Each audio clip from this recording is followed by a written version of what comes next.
यदि उसकी भुजा 3x² है, इसकी भुजा दिया है, समबाहु त्रिभुज का भुजा दिया है और इनकी क्षेत्रफल आपको ज्ञात करना है। तो सबसे पहले एक त्रिभुज बना लीजिए।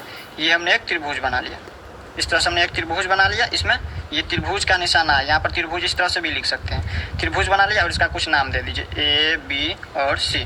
तो इसका भुजा दिया है। भुजा देखिए यहाँ पर समबाहु त्रिभुज में सबसे पहले समझ लेते समबाहु त्रिभुज होता क्या है। तो देखिए समबाहु त्रिभुज वह त्रिभुज जिसमें तीनों भुजाएं आपस में समान और प्रत्येक कोण 60 डिग्री का होता है, समबाहु त्रिभुज कहलाते हैं। जैसे यहाँ पर देखिए वह त्रिभुज जिसमें तीनों भुजाएं क्या हो, समान होती है। इनकी भुजा दिया हुआ है, दिया है 3x²। तो यहाँ पर इनकी तीनों भुजा समबाहु त्रिभुज में क्या होती है, समान होती है। अगर ये 3x² तो ये भी हो जाएगा भुजा 3x² और ये भी भुजा हो जाएगा 3x², क्योंकि इनकी तीनों भुजा क्या होती है, समबाहु त्रिभुज में समान होती है।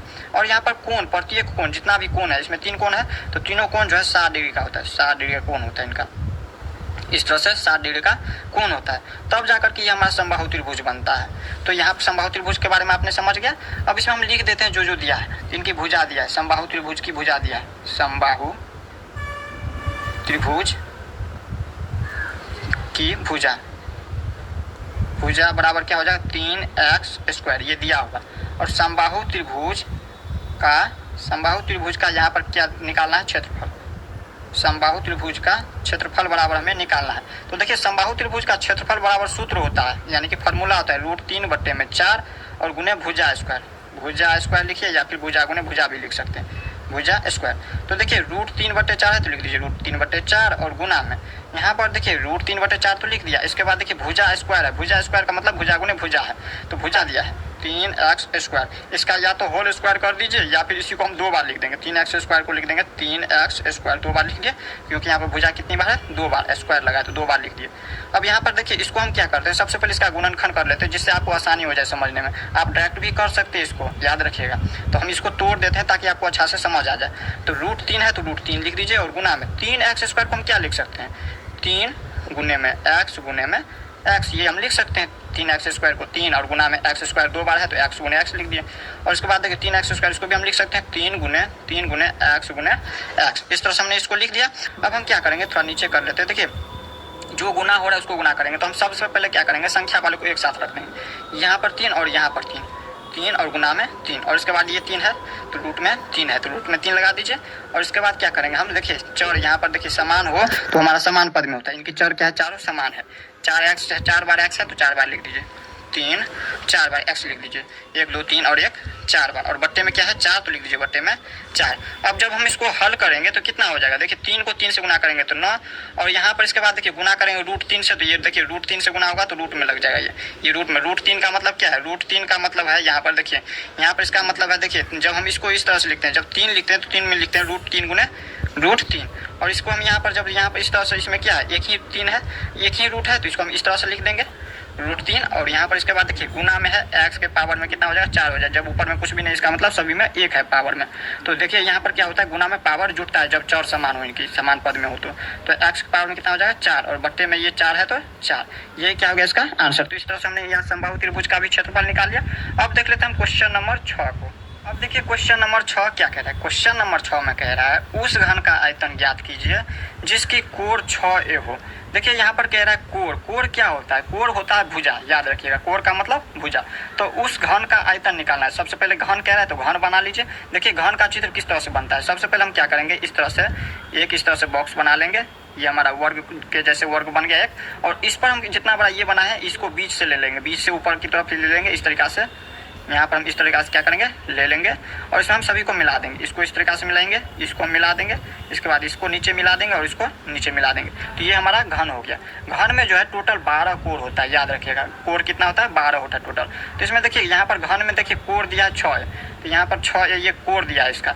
तो देखिए यहाँ पर कोण तो दिया है और इसका क्या निकालना है, घन का आयतन निकालना है। तो इसका सूत्र होता है, देखिए सबसे पहले जो दिया है उसको लिख दीजिए। हल में जो है यहाँ पर निकालना है घन का कोण दिया हुआ, घन का कोण, कोण यानी कि भुजा, भुजा बराबर दिया हुआ कितना दिया 6 है, सभी भुजा हो जाएगा 6 है जब यहाँ पे ये भुजा तो। और तो इसका यहाँ पर क्या निकालना है हमें, घन का आयतन, घन का आयतन, आयतन घन का आयतन बराबर सूत्र होता है। इसका क्या होता है सूत्र होता है भुजा क्यूब, भुजा क्यूब, भुजा क्यूब इसका सूत्र होता है। तो यहाँ पर देखिए भुजा हमें कितना है 6 है, ये हमें पता है। तो 6 का क्या हो जाएगा, क्यूब हो जाएगा। और इसको जब हम बाहर करेंगे, इसको हम डायरेक्ट या तो कर देंगे 6 36 और 36 को फिर 6 से गुना करेंगे तो 216 का यहाँ पर a का पावर हो जाएगा 3। या फिर आप इसको तो इस तरह से कर सकते हैं, इसको थोड़ा सा तोड़ लीजिए, 6 a को हम 3 बार लिख देते हैं ताकि आपको अच्छा से समझ आए। 6 के a के पावर में 3 है, इसका मतलब इसको हम 3 बार लिख सकते हैं। अब देखिए यहाँ पर 6, देखिए इसको हम क्या करते हैं, संख्या वाले को एक साथ रख लीजिए, 6 गुने 6 और गुना 6, तीनों में से हम ले लिए और गुना में a 3 बार लिख दीजिए, a गुने ये। अब देखिए 6 को 6 से गुना करेंगे तो 36 और 36 को 6 से करेंगे तो 216। और देखिए a के पावर में कितना हो जाएगा, जब a को a से गुना करेंगे 3 बार तो a के पावर में हो जाएगा 3, क्योंकि यहाँ पर पावर क्या होता है, जुट जाता है जब गुना होता है तो 1 पावर में 3, यही हो गया इसका आंसर। तो इस तरह से हमने क्वेश्चन नंबर 6 को देख लिया। अब देख लेते हैं क्वेश्चन नंबर 7 को। अब देखिए क्वेश्चन नंबर 7 क्या कह रहा है। क्वेश्चन नंबर 7 कह रहा है यदि एक कलम का मूल्य इतना रुपया होता है तो इतना कलम का मूल्य क्या होगा। देखिए आप इसको एग्जाम्पल से समझिए, अगर एक कलम का मूल्य 5 रुपया, ये हमारा चर में दिया है और इसको हम संख्या में समझते हैं। यहाँ पर देखिए एक कलम का मूल्य अगर 5 रुपया, यहाँ पर अगर आपको पूछ 3 कलम का मूल्य कितना होगा तो आप क्या कीजिएगा, यहाँ पर 3, ये 5 से गुना कर दीजिएगा 3 को।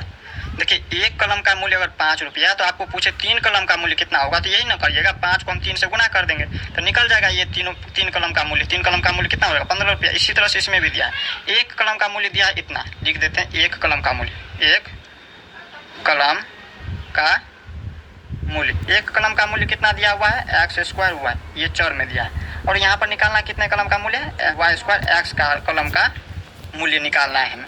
तो मूल्य निकालना है तो हम क्या करेंगे, जिस तरह से इसमें गुना करते हैं, इससे गुना किए 5 वाले से एक कलम का मूल्य से गुना किए, इसी तरह से हम एक कलम का मूल्य कितना है, एक्स स्क्वायर वाई है, तो इस कलम के मूल्य से हम इस कलम के मूल्य को गुना कर देंगे वाई स्क्वायर एक्स से, तो हमारा पूरे कलम का मूल्य निकल जाएगा।